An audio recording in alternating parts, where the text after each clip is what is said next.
got Fiona and Ian here, and they have an unusual house in that it's been relocated. So just tell us about your house. Originally, we believe, we've been told, it was the nurses' quarters for Bendigo Base Hospital.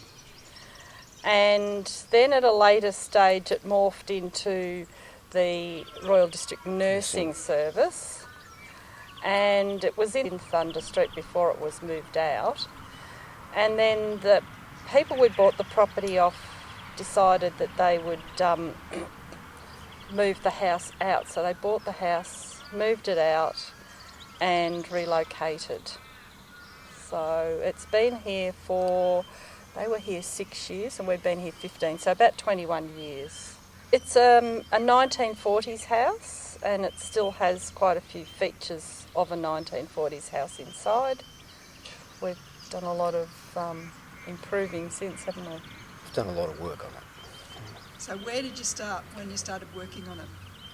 Insulation in the walls, exterior walls. Here we moved in, the existing reverse cycle air conditioner broke down and the people who came out to fix it just walked around scratching their heads. So we had no heating for 6 weeks? Yeah, we had a little oil-filled heater in one room. And it was like an icebox. How did you go about putting the insulation in the walls? I pulled all the weatherboards off, Wow. which was a massive job because the weatherboards are so brittle and you can't get that profile anymore. So it was very careful, very slow, took 18 months. So I pulled the weatherboards off, put the bats in, put the weatherboards back, Painted it. and then painted. And so did that make a big difference to the inside temperatures? It made some difference. I wouldn't say it was massive. It did also, interestingly enough, though, make a difference in summer. Because particularly down this side of the house in summer, it can be 40 degrees. And for the first few days when it's 40, this side of the house is still quite cool. So it's retaining the coolness. And particularly because we open the house up at night time, so we let the cool air come in again. It was already insulated in the ceiling. Okay. It had wool. But it had that wool stuff, which I don't find very good, and it had blown away from the edges.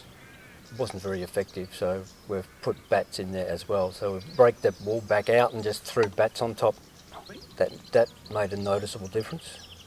And then about 2 years ago, I got under the house and insulated under the floor. That took you 6 weeks. That was a terrible job. Some parts you had this much room, other parts were about a metre, but you're crawling under the house with a staple gun in one hand with the tape holding the bats up, so you're holding the bats up with your feet or knees, pulling the tape out, staple gun, bang, bang, bang.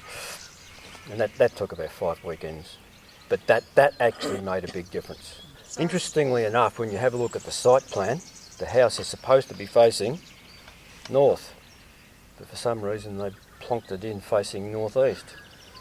Well, that's the original, so they've been up there about 10 years now. 2010, I think. And and that's then 1 we kilowatt. Yeah. And there's 5 kilowatts on the 5 kilowatts roof, on the house. and it's battery backed up.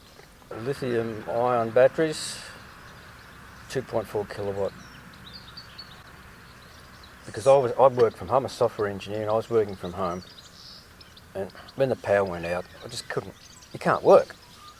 We've had certain areas that are connected. So Ian's workroom, the internet, the water, pump.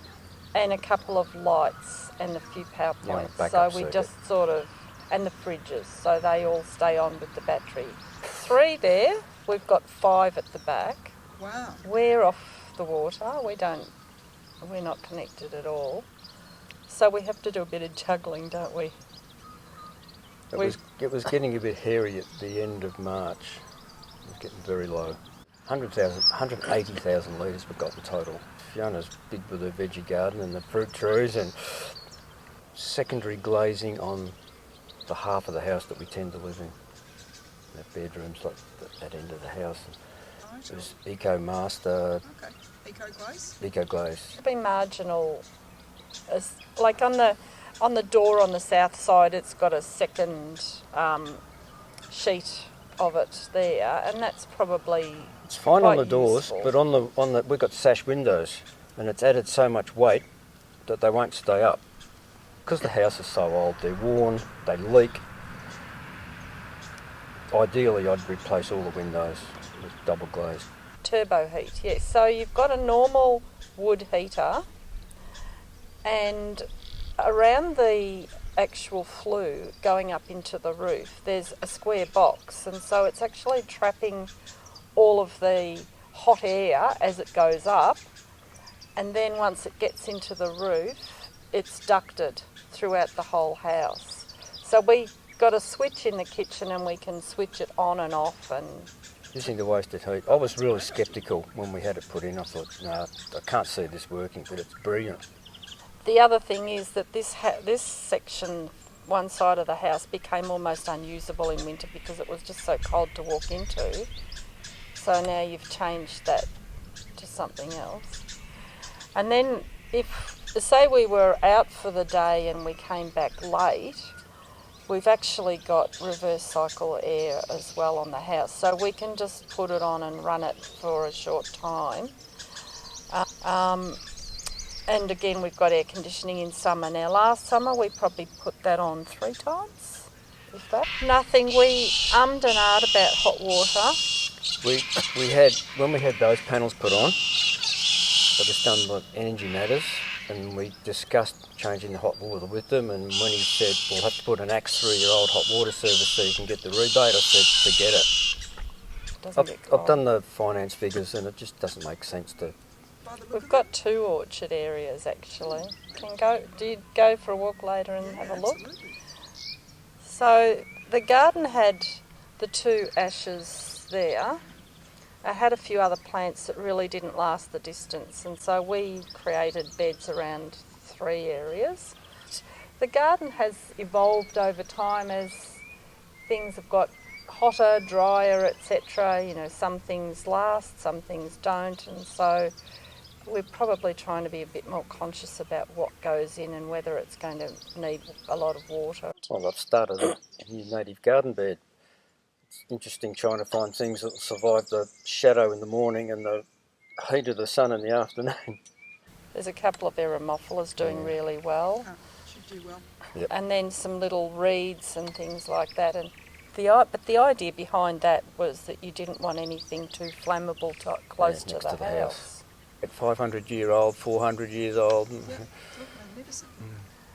We've probably got about 10 of them all around. So, you know, your magpies, your cockies, the galahs, you know, a lot of the parrots. But even things Fabulous. like the little pardalotes and, you know, the little yellow rump thornbills, the wrens, they all come in. There's the thrush. As we've re-vegged areas, so it's created those corridors. Now we're seeing the benefits. When I went down the back a few weeks ago, I actually saw a crested shrike tit, beautiful little yellow bird, and I'd never seen them before. And of course the wrens, this is their garden, they own it.